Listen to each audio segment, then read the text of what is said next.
In this section, I'm going to talk about the template method pattern. Let's say we're going to build a banking application, and we're supposed to record all the user activities within an audit trail.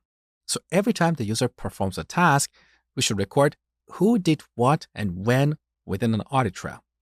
For this demo, let's talk about two different tasks, such as transferring money between accounts and generating some kind of financial report. Now, because we have different types of tasks, we don't want to implement these tasks as separate methods of a single class, because every time we want to change a task or support a new task, we should come back and modify that class. We want our system to be closed for modifications and open for extensions. So we should represent each task using a separate class. Let me show you. First, we add a package called template.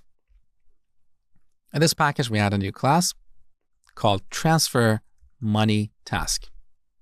Now, in this task, we can have a method called execute. Now, every time we want to execute a task, first we should record who is performing this task. We want to store this information in an audit trail. So let's add a new class here called audit trail. And here we can have a method like record.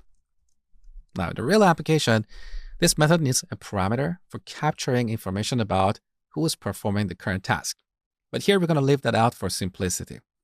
Instead, we want to print audit. Now, in our transfer money task class, we need a private field of type audit trail. Let's call it audit trail. And then initialize it using a constructor. So we generate a constructor and initialize this field. IntelliJ moved this field down, so I'm going to move it up. That is better. Here's our constructor, and then we have our execute method. Now here, first we call audit trail.record. And then we have the logic for transferring money between accounts. So let's say transfer money. Now let's add a second task class. So one more time, we're going to call this class generate report task. Just like before, we give it an audit trail and initialize it using a constructor. Okay, here's our constructor. Then we add our execute method. First, we call audit trail.record, and then we add the logic for generating the report. So generate report. Now, there are a couple of problems with this implementation. The first problem is code duplication. So every time we create a new task, we should follow this structure. We should add a private field of type audit trail and initialize it using a constructor. That is repetitive. The second problem is that nobody is forcing us to follow the structure.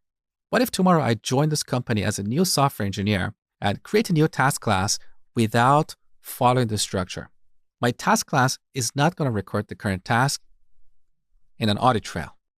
Now, I got a question for you. Out of the 4 essential principles of object-oriented programming, which principle do you think we can apply to solve this problem? Spend 10 minutes on this exercise and propose a solution. We'll talk about my solution next.